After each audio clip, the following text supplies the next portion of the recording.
Star, how you doing, man? I'm doing great. Thank you, Ben. Of course, it's great to finally meet you. I've been watching your content. I've been watching your content for a while, and you touched on some topics that really trigger a lot of people, and I think that's why I really gravitated towards your content so quickly. Is because I have had a lot of conversations around the topics of trauma, mental health, all those things. I really resonated with all the things that you were saying, but I also knew that from conversations in my own life that a lot of people are so tough to receive that kind of information.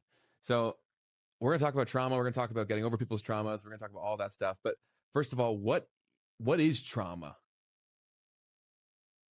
What is trauma? Okay, people overcomplicate trauma. They think it's like this special, mysterious thing that's coming from the past, and they make it the concept. And everybody talks about trauma as the concept of trauma, but when you communicate in concepts, no one actually knows what the other person talks about. They just assume the other person knows what trauma is. But in the most practical thing, trauma are emotions, thoughts, or bodily sensations that come up in the present moment. It's not something that exists in the past because we cannot go back into the past. It must, if it's bothering someone, so to say, it must come up in the present moment. And the expression of trauma in the present moment is emotions, thoughts, and bodily sensations. So that's the practical expression that comes up like an algorithm. And of course, it comes from a, so to say, traumatic, challenging situation from the past. But it became so excessive because of the continuous engagement of that person whenever trauma comes up. So it's not like people are always like, when they go to talk therapy, or like, yeah, you just need to talk about it and etc. That's nonsense. It's actually, the brain works like an algorithm. It's the engagement of what you're doing with the trauma when it comes up that tells the brain if that is still important or not. There's actually no difference, because it's just a concept trauma, but there's no difference between, let's say, trauma or anxiety, excessive anxiety, because yeah, excessive anxiety can be trauma, but it's literally just emotions, thoughts. And yeah, it's excessive emotions and thoughts that come up because it can be an excessive situation that people were in, but also it's the excessive engagement with it. And the fixing, it's funny. It's actually also they're trying to fix it and hyper fixating on it because the brain doesn't understand, oh, this is bad or good. The brain, like any algorithm, like a TikTok algorithm, only understands your watch time and your engagement. So if you spend time and energy on that, you're trying to fix it, the emotions, thoughts, and the bodily sensations, the brain's like, oh, you love this?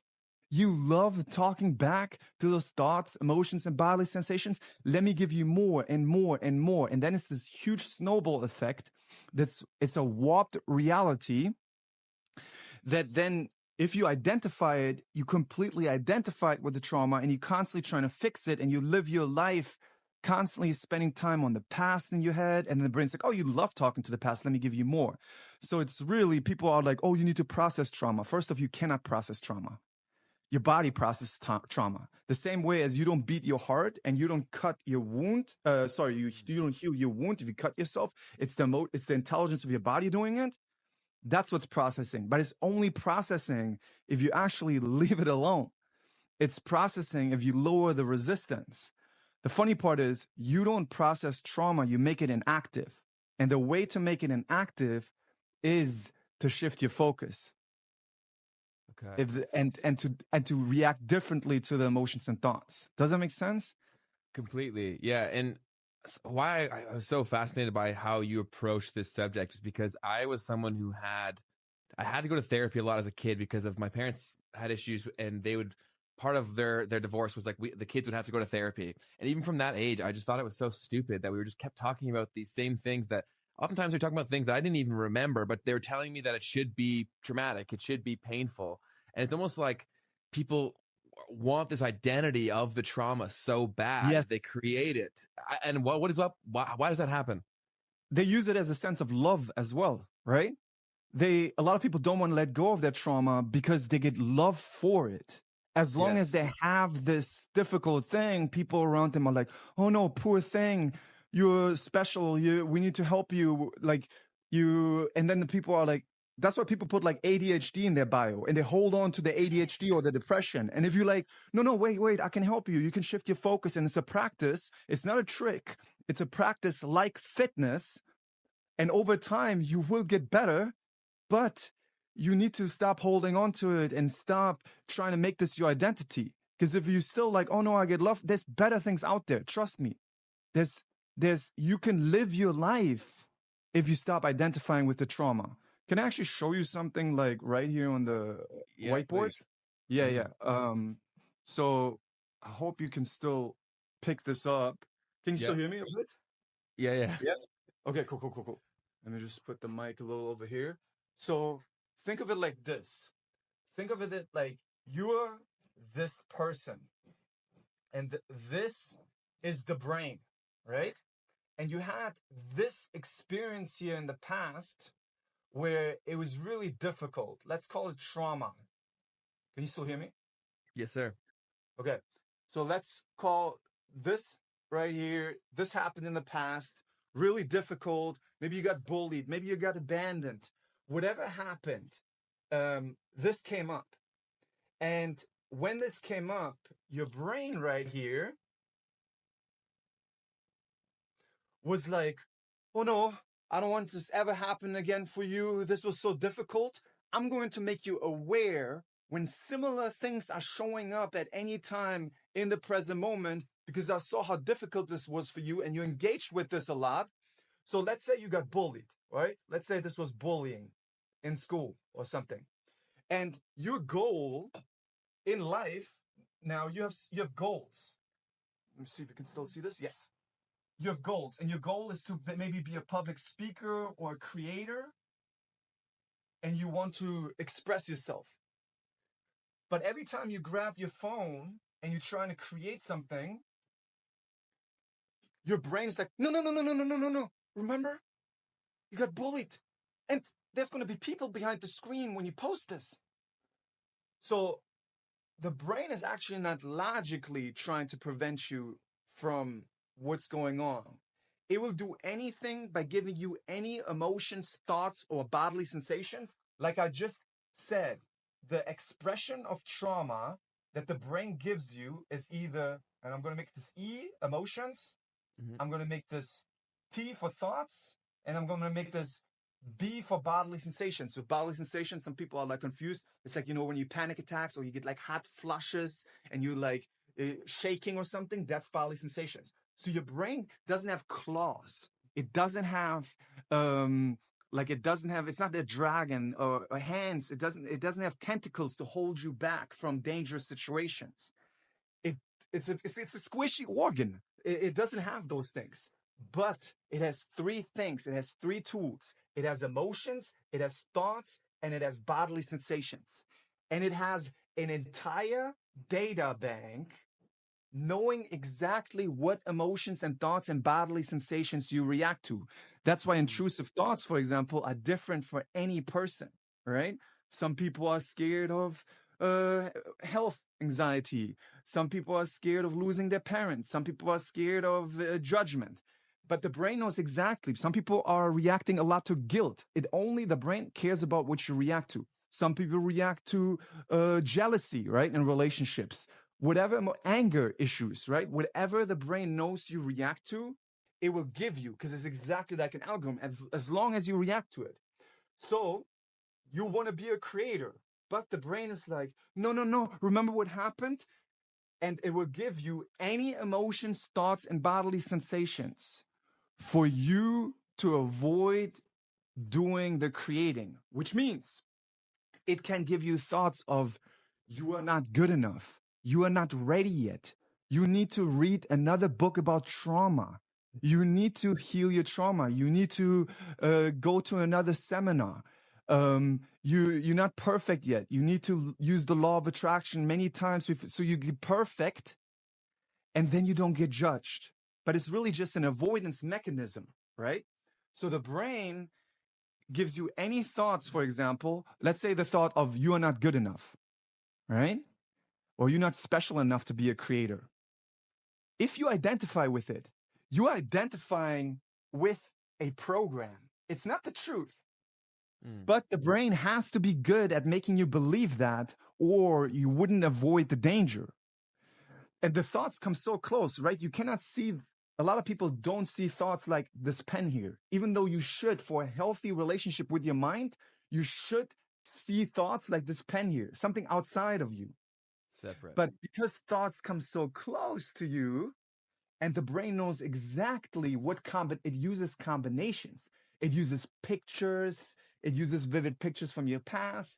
It uses confirmation bias. Oh, you're not good enough because of this, or you're not good enough because this happened to you. It combines things. And because it combines things, it's like a perfect algorithm. It's like a fucking perfect Google algorithm that looks everywhere and combines. And the problem is, if you identify it, if you play the game of life from the emotional addictive and thought addictive engine, the brain will warp your reality. So the first step out is to say, not, I'm not good enough, but okay, the thoughts say I'm not good enough. The thoughts say I'm not ready yet. I have in my book a technique, it's called the no brain method. The brain says something, no brain, we're walking right now. It's so genius, the no brain method, because in the moment you say no brain, you show yourself, oh, that's not me. It's the brain, no brain. But then the second part of it is additionally so powerful because you say, no brain, I'm walking right now. No brain, I'm talking to Ben right now. No brain, I'm at the gym doing chest press right now. The moment you shift that focus, you are showing the brain that you don't care anymore about the trauma. That doesn't mean that the brain is not continuously giving you that. You have to show the brain over time. But and this is really important, and I hope this is not too deep for the audience, but it's so important to understand. Your goal cannot be to get rid. I know it's so paradoxically, and the first initial natural tendency what people want is, no, I want to get rid of this uncomfortable feeling. I want to get rid of this anxiety. I want to get rid of these thoughts. But your goal cannot be to get rid of thoughts, because that's the fixing. That's telling the brain, oh, you love still doing something with, you're still hating on these thoughts. The brain doesn't know if you hate or not hate. The brain doesn't know if you hate or love. The brain only knows engagement. So if the brain tells you, oh, you're not ready yet to do you're not good enough to do the creating, you're not good enough to be a TikTok creator or a public speaker, and you, with your behavior, that's called a compulsion. Anything you do with your behavior there, with the thoughts, that's called a compulsion. If you do the compulsion of avoiding being a creator, of not doing it, you are teaching the brain with your behavior that thought must still be true, valid, and relevant. Because you're still using it. The brain is a very efficient organ, like anything in the body. You use your muscles grow. You're using that thought, the brain's like, that still makes sense. You're still using it. I'm still going to give it to you over time. But if you say, I can have this thought, I can have the feeling of insecurity, maybe the emotion that comes with it. I can have the fear of judgment, maybe the emotion that comes with it. I can have the heating up, my body's heating up, maybe the bodily sensation that comes with it. But I'm going to make these videos anyway, every day for 365 days, 1,000 videos. Your brain says, hey, I've been giving you these emotions and thoughts, and I know they're uncomfortable. You used to react to them all the time. I know they're so uncomfortable to you, but you're just being uncomfortable and you're doing the videos anyway. I'm a very efficient organ. Why would I give you those things if you don't use them anymore? But I see that you use your creativity. I see that you're trying to use my brain power for the creativity, which means now, instead of giving you those patterns, I'm going to give you more ideas to make more videos. I'm going to give you more inspiration. I'm going to use this, and I went through this. Me making thousands of videos Over time, my brain gives me more ideas, more ideas, more ideas, more ideas, instead of intrusive thoughts, instead of OCD, instead of crazy emotions. So then it shifts. But the last important part I have to mention is you can have inside compulsions and outside compulsions. The thing that I just mentioned, where inside compulsions are the compulsions you're doing inside of your head, which means spending time inside of your head on the story, on the past, on anything inside of your head. Outside compulsions is, for example, let's say you're in a relationship and the feeling of jealousy comes up. If you now grab the phone and go on Snapchat or Instagram to check if your boyfriend or girlfriend is betraying you, you are doing outside compulsion because you do a behavior outside of your head to control this feeling.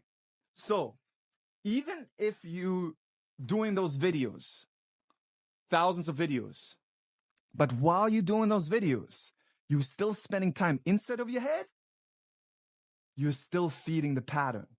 That's why mindfulness is so important, to shift your focus constantly.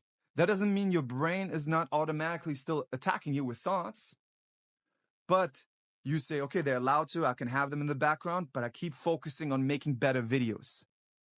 Over time, the brain's going to give you less and less. Does it make sense? Was it helpful? Completely.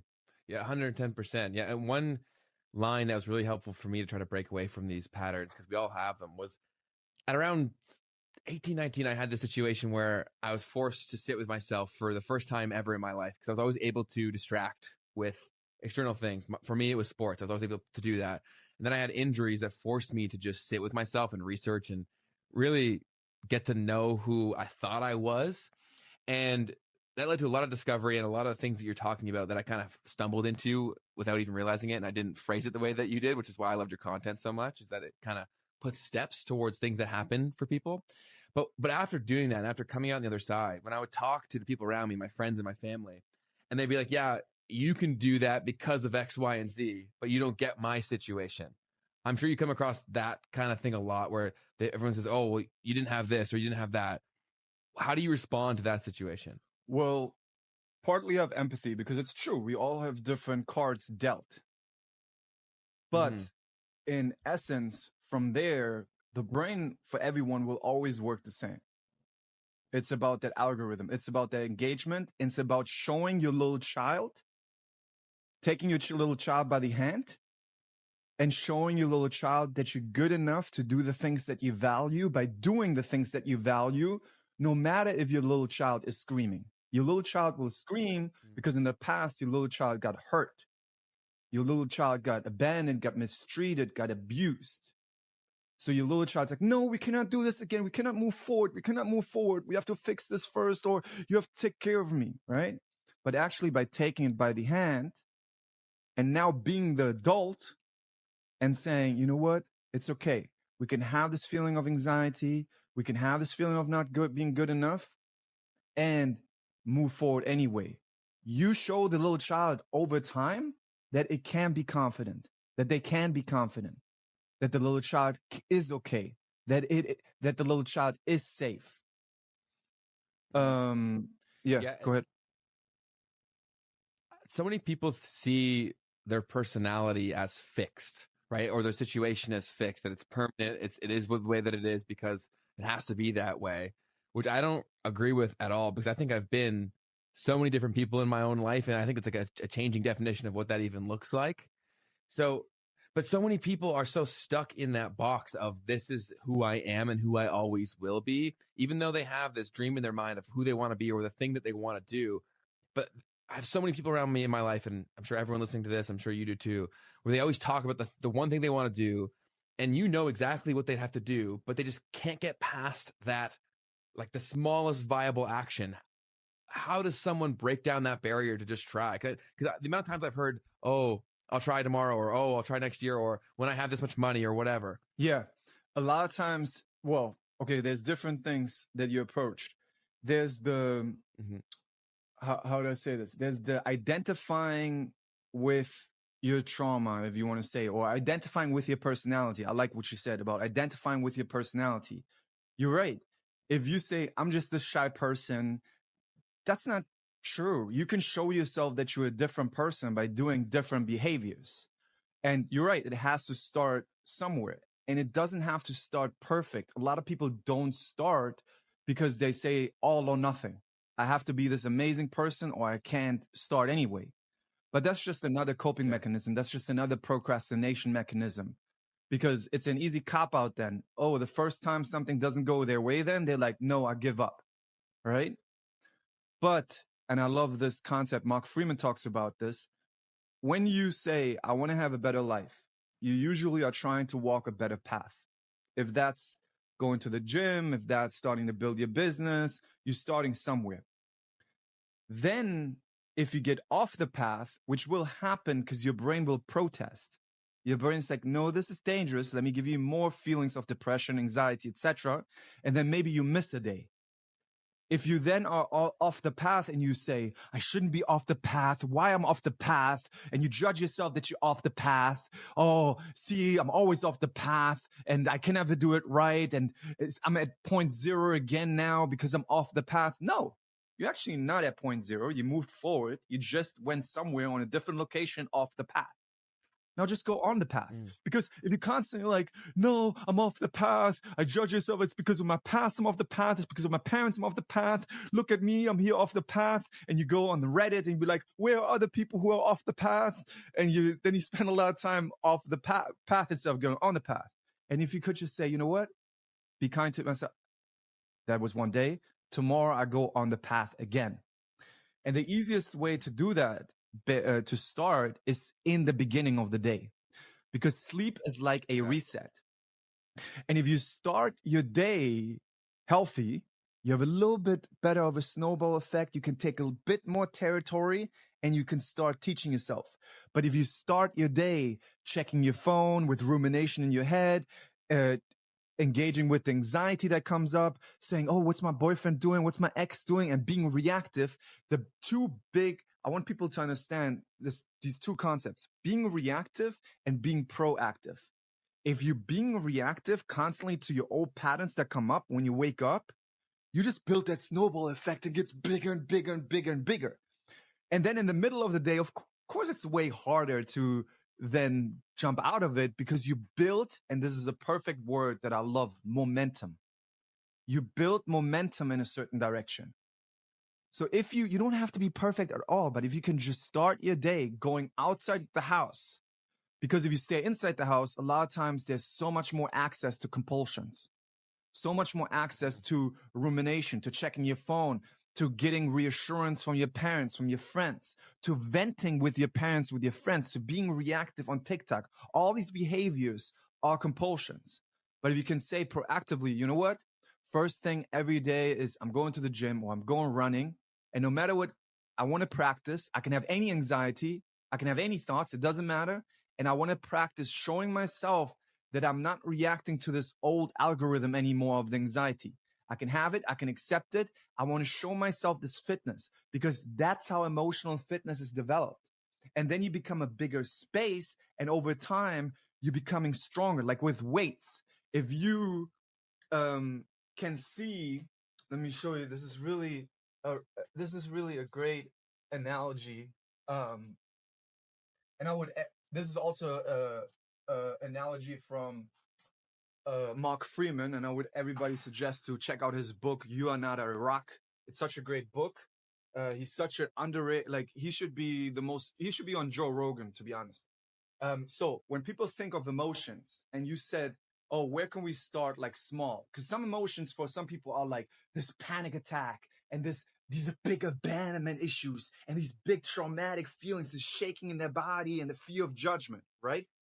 I want people to know that all emotions are connected, which means boredom might be like, if you have like the gym analogy, boredom is like 20 pounds. It's not as hard as jealousy, maybe, or it's probably not as hard for people as abandonment issues or panic attacks. Definitely hard. So let's say we have boredom with 20 pounds. That's boredom, B. And then anger, let's say, is 40 pounds. anger. Jealousy, 60 pounds, right? Jealousy. And how can you practice and be strong with jealousy or panic attacks at maybe 150 pounds, panic, if you don't even practice with boredom? If every time you wake up and boredom comes up and you'd want to fix it by grabbing the phone, you are practicing emotional weakness. You're not practicing emotional fitness. And you are being reactive to that pattern. But if you can start even practicing with boredom or anger or uneasiness or a little bit of anxiety and say, you know what, I can have this. You're practicing with these pounds. I can have these emotions and I'm going to the gym now anyway with the boredom. Or I'm having a little bit of anxiety and I'm going to make this video for TikTok anyway now. Start my business anyway. Or I'm going to this party now anyway with anxiety and share myself proactively instead of reactively. Then over time, you learn how to, you show your little child that you trust yourself because you're not avoiding going into these situations because of these weights. You're taking these weights with you, which means you are practicing with them. You are doing weight training, emotional fitness, and you get stronger and stronger. And these weights get smaller and smaller. The same way as if you go up on the chest press to like 150 pounds or 100 pounds or 80 pounds, 20 pounds will be really easy then over time. Does it make sense? So it's like you can start with boredom, uneasiness, but I would always suggest to start in the beginning of the day. I like that. Yeah, I think that you can get the momentum rolling, and it really does stack up. And I think doing it consistently is massive. But one thing that I found super helpful for me was that I was around the same people for a lot of my life. And so I realized that I was just playing the character that they all saw me as. And so I saw that so vividly when I started to travel a lot more for business and work, and how the people that I was meeting were seeing me as such a different person than how my friends from back home would have described me. And that just kind of opened my eyes to how this is a constantly changing thing that you are in way more control of than people realize. And that was really like a moment that changed my life. It almost kind of like I saw like the keys to the game kind of thing. So that was a huge one for me. What was the moment for you then? Like, how did you, because I'm sure you didn't just come out the womb knowing all this stuff. So how did you get into this world?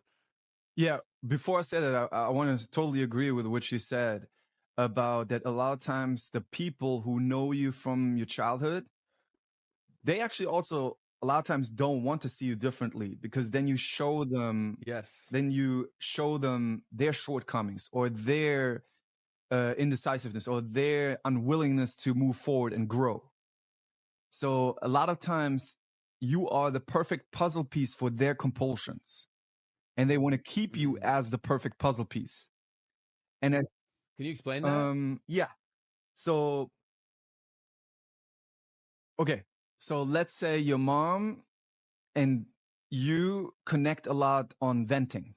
Not you personally, but just like anybody in the world. Just an example. Let's say your mom and you connect a lot on venting, on gossiping, and making yourself feel bigger, not actually doing things in your life, but making yourself feel bigger by putting other people down.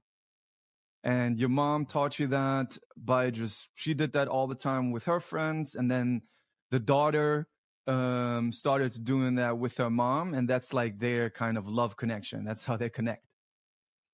At some point, the daughter is like, I really want to have a better life. This is not, I want to be a creator. I want to do things. I want to go to Harvard or business school or whatever they want to do, right? And they realize maybe through self-development that spending time on putting other people down or gossiping is a waste of time, but it's also building the old programming of the insecurity.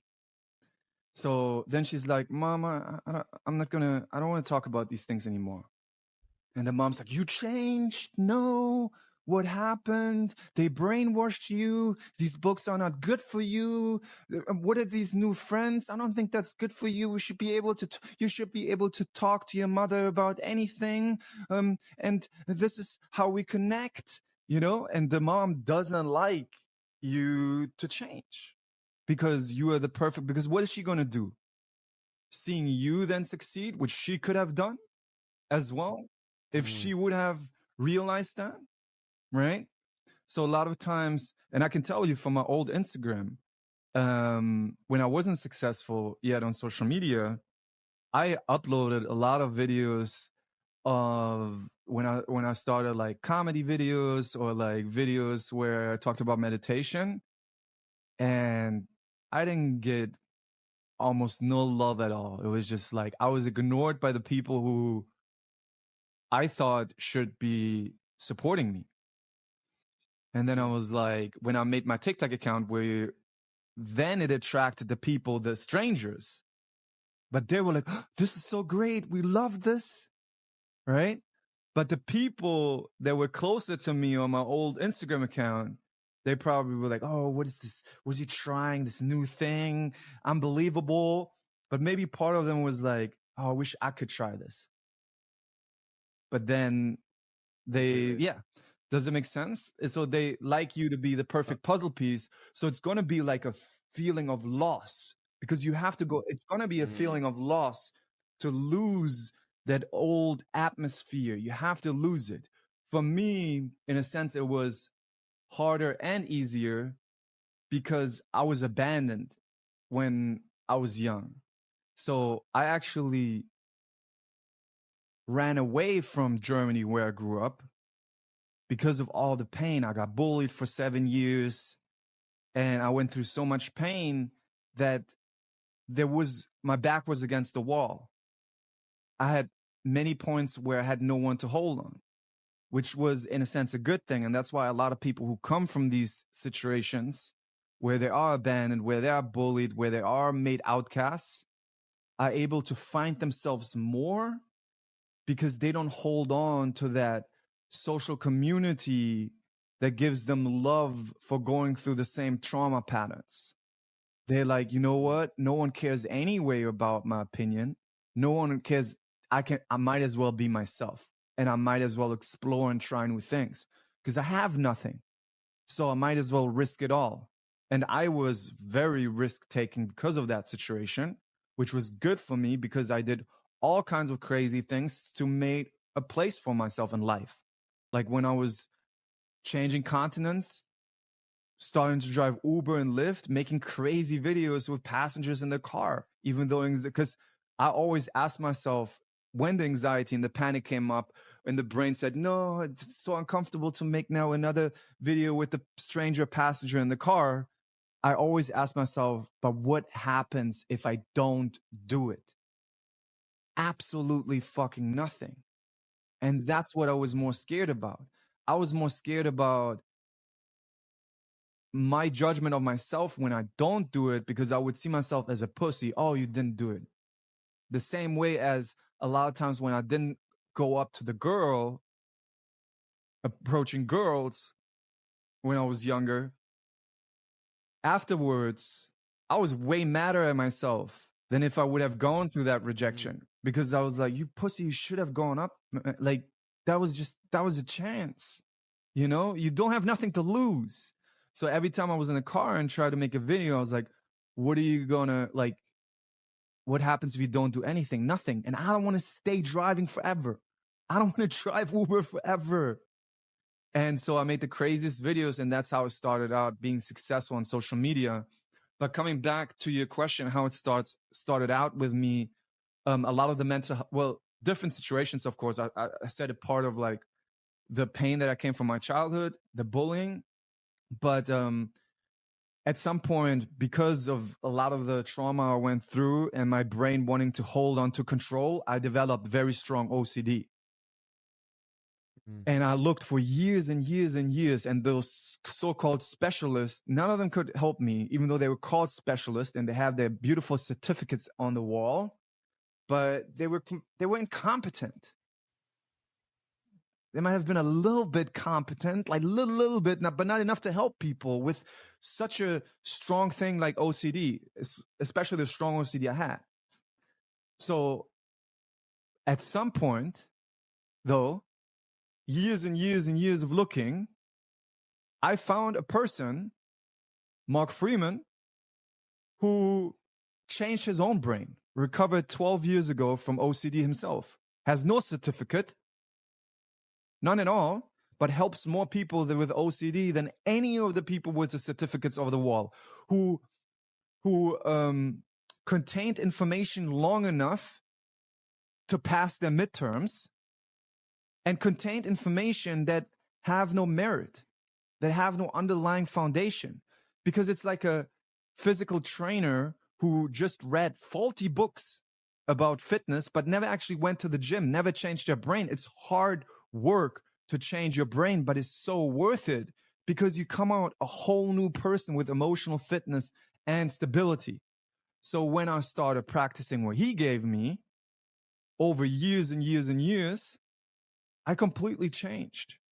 Now, that was the mental health part of my journey. Beforehand, I also had a huge spiritual part. And at the time I met him, I was already famous on the internet. I was already popular.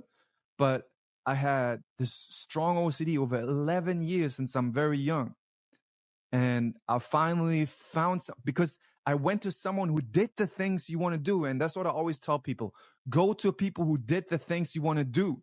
Do you want to go to a business professor who never built a business, who learned everything in a book about a business? Or do you want to go to Alex Hormozi, who built some businesses, or other people? Yeah, you're going to still have to find your own way. You cannot just do it one-to-one what they did, because that was their path and every person's different. But I'd rather go to a person who've done the things they want to do. And through me changing my brain I had such crazy OCD, such crazy. Like my parents were worried for me. My brother was worried for me. And me changing it over years by really like fitness, literally like fitness. And I'm ambitious anyway, like crazy ambitious. You just have to give me what works. Me changing it, then in the mental health aspect on social media, I started to teach, where beforehand I was teaching already like spirituality and relationship advice. But then I started to teach mental health advice because I changed my brain. So I did it. And then I became very popular for that as well. Does it make sense? Got it. Completely. Yeah. And I resonated with so much of your story. It sounds like a lot like mine. And I almost see it now. I was having a conversation today with my girlfriend, and it was very similar to what you're saying. And I said to her that it was almost a blessing that my childhood was the way that it was, because for me, it was that my parents were always in constant battles with each other, so that my sister and I were just invisible. And despite what we tried, we could never get the approval of them. And so at around like 7 or 8, I remember this feeling of just stopping trying. And then I realized that if I can't get the person's approval that I want the most, who gives a shit? And then I just started trying everything. And so people from a very young age where I was like, why aren't you afraid of this? Why aren't you afraid of that? Why aren't you afraid of this? It's like, because I've always, like the worst case scenario, I lived it, I didn't die, and I can still do these things. But for a lot of people that, like I look at a lot of my friends that I grew up with, they had a lot better family situations, but because of that, they don't learn these things. So how does someone bring that to their own life? Because I have so many friends that I would have loved the support and family that they had, but because they had that in a lot of ways, they don't go try things. Yeah. It's challenging because I do believe there's this factor of how much do you want something. Okay. Like, I think there's this saying, you can lead someone to water, but you cannot make him drink. Mm-hmm. But I do believe, because I see it all the time. I see people like, yeah, I want to be successful on social media. I want it so much. I want it so much. I want it so much. I want it like everybody else. And I don't believe they want to like the ones who actually want to make it. Because then I say, okay, make 500 videos the next 6 months. And they don't do it. So it's also the desire. It's how much do you want something? And I don't think everyone they say they want it the same, but how are you actually correctly analyzing if their desire is really as strong as my desire, who I made, I think now 5,000 videos in That's amazing. 4 or 5 years, right? That's 1,000 videos a year. So who wants it more? Now, of course, there are people who, like I said, like when I got the tools from Mark Freeman for the mental health, you just had to give me the tools. Mm. Now, I'm not saying it was not a rocky ride. It was. And I'm not saying I was not scared and because this is a very scary way it can be. But I did it over time and I never gave up. So I do believe I used to be at a point where, yeah, everybody can do it. Everybody can do it. Everybody can live the life they want to live. Mm-hmm. But how much do you want it? And you show it to us with your actions. Of course, there are beginning points where you have to disidentify from the patterns and maybe then gets easier, right? And then you learn about mental health. You learn those things and you apply some of them. But at some point, it has to be, now go do the thing. And if you don't, it seems like you're comfortable enough with what you have. Yes. Comfort is a massive, 100%. Comfort is a massive thing. And I think another massive issue that's very tied to that is that very few people have ever thought independently about what they actually want. Most people, even if you were to ask them they're dreams that were handed to them. And so I think that's a massive issue too, is that of course you aren't fighting for dreams that you were told to have because they're not yours. That's a fundamental problem there. But I think getting people to think for themselves is a very scary thing. So how did you ease into mindfulness, meditation? What was that journey like? And what advice would you give to someone who is scared of all of that? Do you mean thinking for yourself, or because meditation and thinking for yourself is not, well, it is connected. What do you mean? So I guess it's two questions in one. The first one I mean is I found that when I did meditate, I was able to see that a lot of the thoughts that I thought were mine were put there from other things or other people, right? And then it allowed me to see or make decisions on what I actually wanted and what that looked like for me.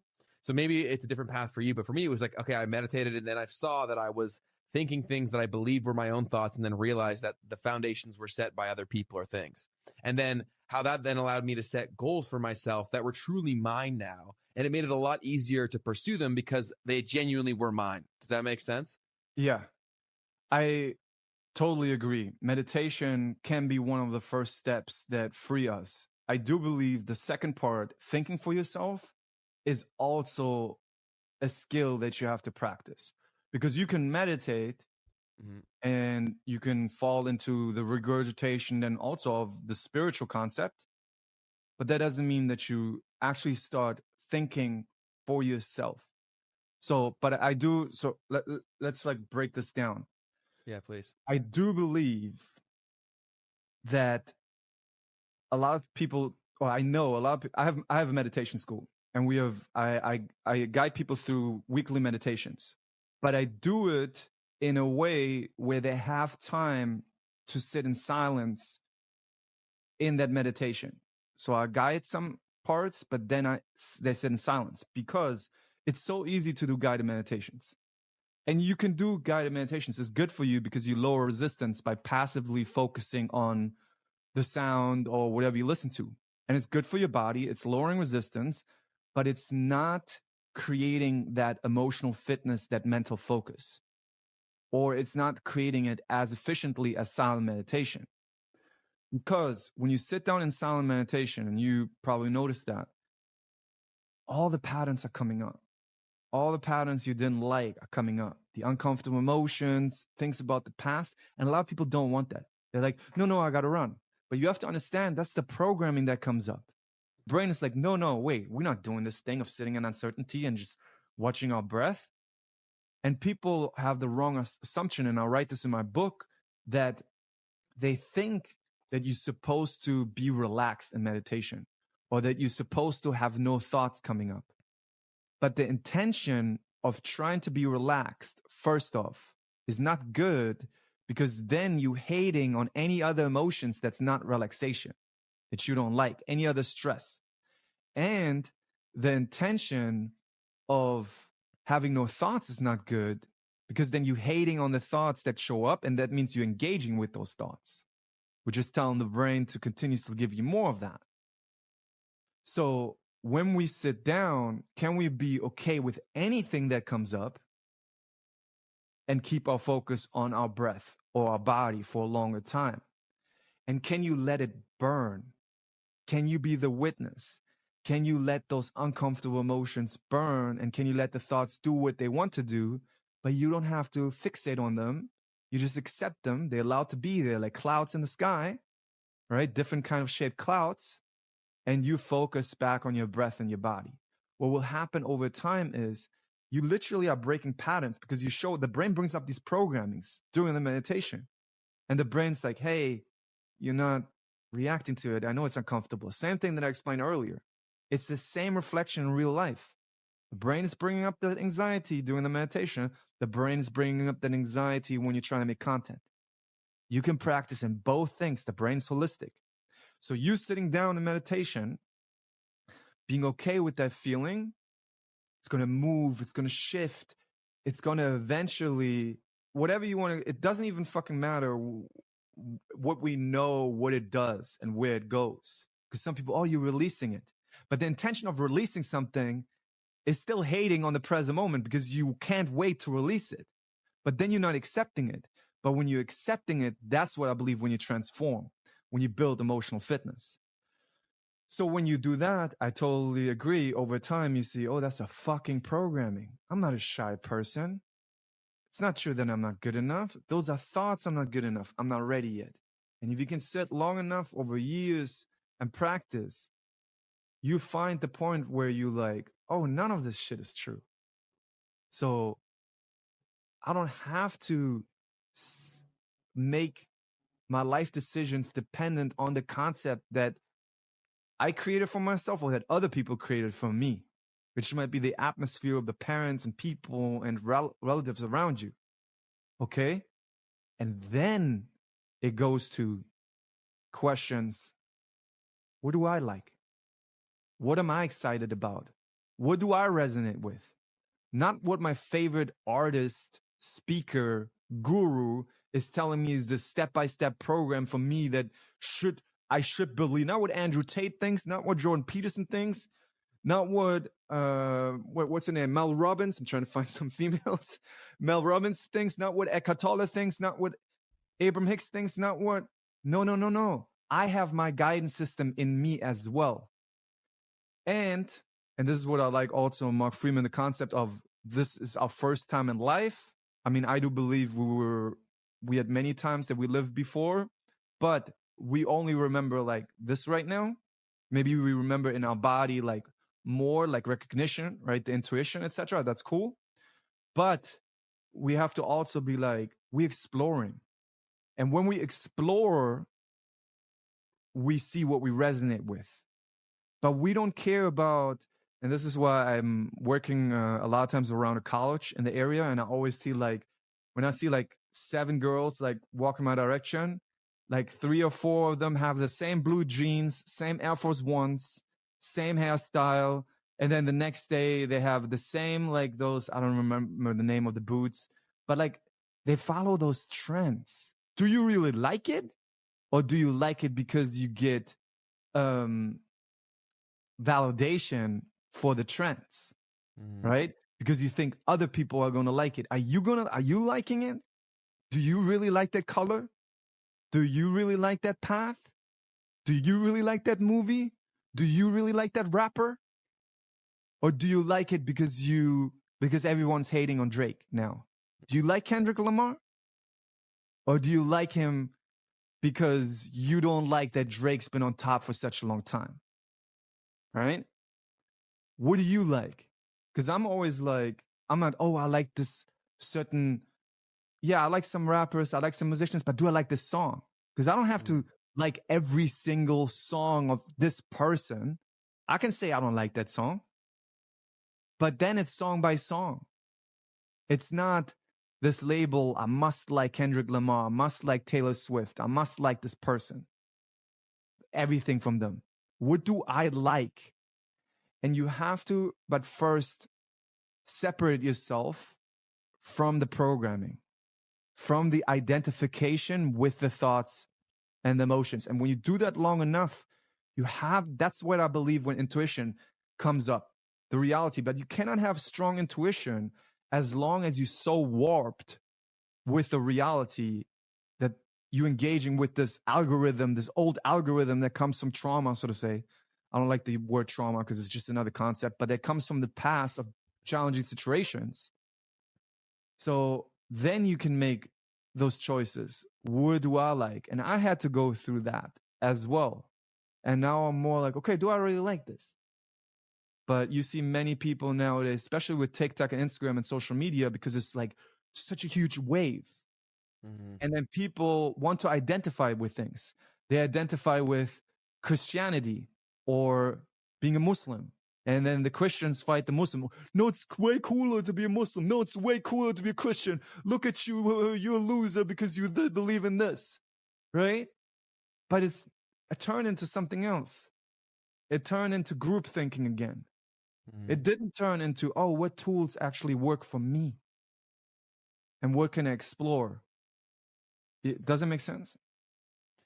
Completely. So how does someone, because I think I resonated, and you probably saw me like smiling and laughing through a lot of that because I could relate to that experience so much, where I say this so frequently that I live in a big city, and when I was dating in the city, I said I went on the same date like 50 times because it might have been with 50 different women, but it was the same date 50 times because they were the character that they all thought that they had to be playing. And especially in the city that I live in, so many of them have had very similar experiences with the same schools, same whatever. So it's literally the same. So for someone, I think sometimes it pops up and people push it back down. So if there is someone listening to this who wants to start this and wants to get to the other side, I think one of the reasons why people don't even try is because they don't know where to start. How do you start with mindfulness or meditation? Like, what do you recommend to someone who's never done this before and wants to try?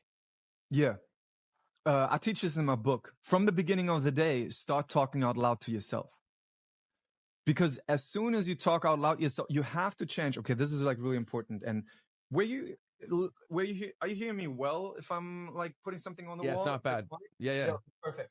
I want to show something that's like really, really important for that question. Because we have to change, and this is really important, we have to change the measure of success. Because as long as your measure of success is about your feelings and your thoughts, your emotions and your thoughts, your emotional states and your thoughts, the brain has a way to easily warp your reality with emotions and thoughts. Because you're still playing on that game. And then some people are like, oh no, you're suppressing emotions and thoughts, you're not thinking about it. No. What people don't understand is when you actually change your measure of success, when you change your measure of success to valued actions, over time, you build a better relationship with your emotions and thoughts because you let the intelligence of your body handle them through your acceptance. You're not interfering. It's so funny. People are like, know that like when I eat a strawberry, right? When I eat a piece of fruit, a strawberry, we know that we don't say, you wouldn't be like, okay, stomach, organs, today I'm going to tell you where the strawberry goes. I'm going to tell you which part of the body it goes. And your stomach's like, what the fuck? Wait, you don't even have an understanding of all the enzymes in the blood. You're not even cool with the bloodstream like I am. You don't even have a connection to all the other cells. Like, we've been friends forever. I know exactly where things are going. What are you talking about? You would probably hurt yourself if you go inside your body and trying to put the strawberry in certain places, right? Why do people think they have to interfere with their thoughts and emotions, right? So what I want to say is we have to change to really get away from that plane of being manipulated by that old story, that old programming, you want to change to the question that everybody should ask themselves. What do I want to experience in life? How do I want to spend the most valuable thing that I've ever received in this life, which is my time? How do I want to spend this for myself? What do I want to give to myself? And what do I want to give to others? What do I want to grow? Many people are too busy trying to fix certain thoughts and emotions and stay on the plane of the thoughts and emotions and let emotions and thoughts dictate their life. But what we all really want is to live our life. And that's the key, to live your life. And by changing the measure of success, you change the measure of success from trying to be on that plane of fixing emotions and thoughts to being on that plane of valued actions, which is spending your life the way you want to spend each moment. So, okay, you can see this? Perfect. Let me see. Yes, perfect. All right. So people want to switch from here, the emotional and thought engine, to the valued action engine. To do that, we have to change our GPS moment by moment. Most people have their GPS on, oh, I have this feeling. How can I make this feeling feel better? I feel lonely. Let me go on Tinder. I feel lonely. Let me talk to these people. I feel bored. Let me go on TikTok. And the entire engine is based on this emotional and thought addictive engine, which just manifests that program stronger and stronger and stronger in them. And they are not being their self. They are not being themselves. They are being reactive to this program. The way we are ourselves, the way we change, is by being proactive. And that's also how we teach our brain the new way, because the language of our brain is behavior. So, like what you asked was, how do we change that programming and how do we start thinking of ourselves from the beginning? We start in the beginning of the day. And we start by talking out loud, by proactively setting, okay, what do we want to spend our time on in the morning? What do we want to grow in life? And the value garden exercise is one of the best exercises to actually build that new GPS system. The value garden exercise was created by Mark Freeman, and I added to it 7 categories that makes it easier for people to find their values, their actions that they want to spend in life. Those values are 7 values right here. 1, 2, 3, 4, 5, 6, 7. The values are romantic relationships, RR, family and friends relationships, FR, relaxation, R, physical fitness, PF, fun, creative expression, CE. Sorry, I hope it's picking up. Yeah, you're good. Expression 2, 4, 6, and the last one, which one? Oh, business/money, of course. Those 7 values, in my eyes, universally are enough for people to focus in a direction that creates a life that they want. Now, these are the values. These values have to be grown, this garden, with water, with sunlight, with fertilizer. And the water, the sunlight, the fertilizer, as Mark Freeman talks about, is the actions. So, let's say physical fitness. It's so important. It's probably the most important thing on this list because sleep is included in physical fitness. And without sleep, we die. We don't have energy. Water is included. Breathing air is included. But especially also the gym, running, doing yoga. But here it comes uniquely to your own expression, because I'm not forcing you to choose something that you don't want to choose. If you don't like to do yoga, maybe you like Pilates or playing tennis, you choose it uniquely to your soul expression. But it should be connected to your goals. What do you want to spend your time on in life? And sometimes we don't know. That's why we explore things. But let's say physical fitness, actions you want to support it with in the week would be the gym. And maybe you also love hiking and playing tennis with friends.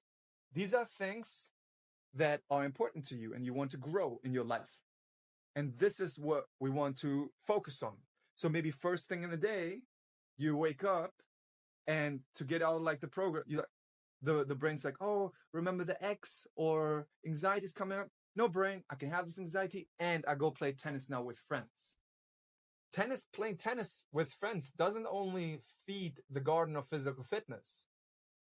It also feeds the garden of family and friends relationships. It might also feed the garden of romantic relationships if you go with your partner to the gym, like a real gym couple. But many of these things are feeding several things of the garden. And you have to ask yourself in your life, what's my priority? It's so simple. It's so easy, but people get distracted by the emotion and thought salad. So business/money, you and me doing business and /money, so to say right now, we're also doing probably creative expression right now because we love doing podcasts. It's our creative expression. We enjoy it, but we also have it as our business and /money. So we're growing these two gardens here right now. And we probably even growing the fun garden because it's probably also fun for us, right? So we decide proactively what we want to spend our time and energy on. And it should be balanced, because if you overwork yourself, but you don't have any relaxation, and relaxation can be for you anything. It can be hanging out with your friends at a restaurant. It can be going hiking. It can be meditation. But you choose the actions that grow your garden. I have this also in my book and how to find those values. But then you set them proactively. Because the whole problem that exists with the programming, why people stay stuck in the programming, is because reactivity. You react to the emotions and thoughts, which also means you avoid doing the valued actions because of the emotions and thoughts, which then the brain,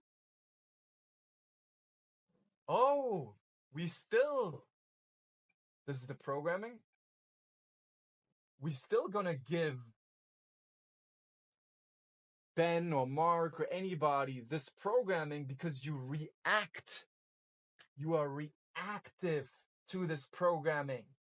You're engaging with it. So to change the programming, we have to show the brain a new programming and change the measure of success to focusing on the valued actions. And we start that in the beginning of the day. You also have to do it mindfully. And an easy way to do it mindfully is first off to not let yourself get sucked in by the programming, because the programming comes in the morning and it's like, oh, what about this dream? Or what about your ex? Or maybe you're not good enough. Maybe you're not ready yet. Or what is this feeling in my body? But if you can talk out loud to yourself in that moment, no, brain, we are going to the gym now. And you proactively go to the gym while you can talk out loud to yourself. When the brain comes, no, brain, we're walking right now, not to get rid of the thoughts, but to shift your focus. And the more you moment by moment shift your focus, that's mindfulness. So it's that talking out loud to yourself. You can talk even out loud inside of your head, but to remind yourself during the day. Reminders are so important. That's why I tell my clients, first thing, to get themselves a whiteboard. Because your brain can always trick you inside of your head. But if you can set reminders as reminders on your phone, as reminders on a whiteboard outside of your head, as reminders writing in your notes, always writing my notes, or as reminders talking out loud to yourself. You can tattoo on your arm if you wanted to, but whatever reminders help you to not get sucked in by the brain anymore. You don't have to be perfect. You just have to take up more territory. And if you start in the beginning of the day and go as long as you can, don't worry about maybe you mess up in the middle of the day, but you already trained more. You already took up more territory. You don't have to be perfect in a day.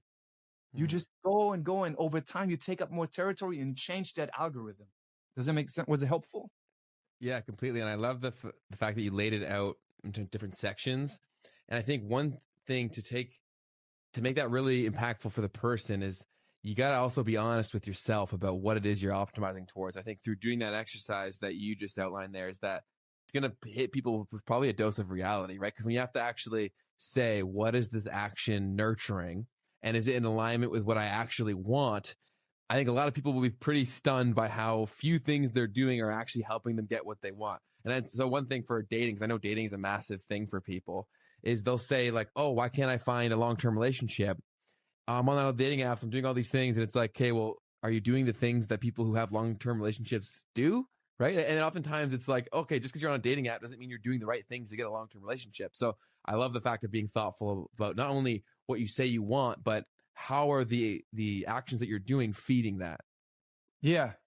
And would the person that you want, would they want the qualities that you have?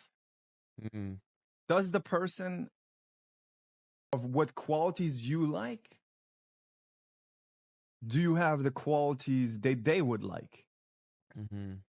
If you are fat, but you want a fit gym girl, how's that going to work? Yeah. Yeah. I mean, we see the exception sometimes. It might be like really funny or like there's a connection, but yeah. What is it that you want? Like with your values and by you figuring out what you spent your time on, you also would, by you figuring out what you want to spend your time on, what are your values, you're also less likely to lose yourself in the relationship based on your trauma patterns. Because a lot of times you go into relationships because you feel not good enough and then you chase validation, or you feel lonely and then you lose yourself in the relationship just to make feelings feel better, but you lose your garden. We know so many people, and I used to do that, who lose themselves, lose their garden because it's like an addiction. Oh, I just need this person. I just need this person.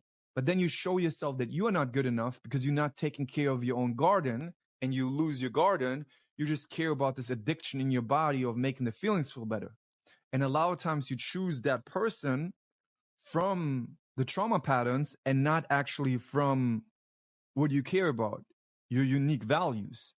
So you're not choosing the person from being yourself. You're choosing that person from an addiction to fix feelings and thoughts in your body because you're on the emotional addictive engine. That emotional addictive engine goes further than just anxiety in business settings or school settings, etc. It goes in any relationships. I think they have this, whatever we do, however we do something, we do it anywhere. It's definitely with the brain like that. If you are an emotional addictive engine, you will choose relationships from the emotional addictive engine. You will choose jobs from the emotional addictive engine. Maybe you will choose a job from fear. Yeah. But if you figure out what your values are and you change your GPS system and you moment by moment, it's a moment by moment practice. It's a moment by moment change. All these tricks that people want to sell and that they want to have from a place of laziness. That's not how it works. You have, like in the gym, you are getting better and better. And it's a fun process because you get stronger and stronger. And then you build this stability from what do I value in life? And then you have a clearer look at, oh, what people do I value in life? What do I want them? And this is also supported in relationships by actions. Because some people are like, oh, I want a loyal person. I want an honest person. I want a loving person. I want a kind person. These are all just fucking concepts. None of that means anything if it's not supported by actions. I'll give you an example. When I was a kid and my dad said, I'll pick you up in 5 minutes, he was there in 5 minutes. When he said, I'll pick you up in 30 minutes, he was there in 30 minutes. I didn't even have to think. When he said, I'll pick you up in an hour, he was there in an hour, exactly. 45 minutes, there in 45 minutes. What did he show me with that? He showed me with that action that he cares about my time. He respects me. He shows me that he respects me. He shows me that he's loyal. He shows me that he loves me with the action. So the values, even in relationships, are supported by actions. You can say you're the most loving and best girlfriend. If you cheat on your boyfriend, just a dick. So, I love that, man. I know completely, because I think words are so easy. And I dated a girl who, that was the exact same thing. And she'd always talk about how loving she was. And then I've never had anyone do me more dirty than that person who told me hundreds of times throughout our relationship about how big their heart was. So I think that's a great lesson. That's a constant reminder that's needed for that, is to listen to actions, not words, because words can be easy. And as you've said numerous times, words can also be like not even real if you're hearing them from your head, right? Like it's all things that are going on, but they're not necessarily true. So, Star, anyone listening to this, where can they find you? What's the best platform to follow you on? Instagram, TikTok, and YouTube. Star Jesse Taylor. And my book is the Emotional Fitness book, where you get all the tools, how to be mindful, meditation, how to change from the emotional addictive engine to the valued action engine. I made animations, like 80% of the animations in there I made because you can visually then see those concepts, and all the tools are in there, like the no brain method to be more mindful. So there's so much in it. Sweet, man. Awesome. So if you are interested in those, go check them out. They're all linked down below. And thanks for coming on, Star. I appreciate you, man. Thank you, man.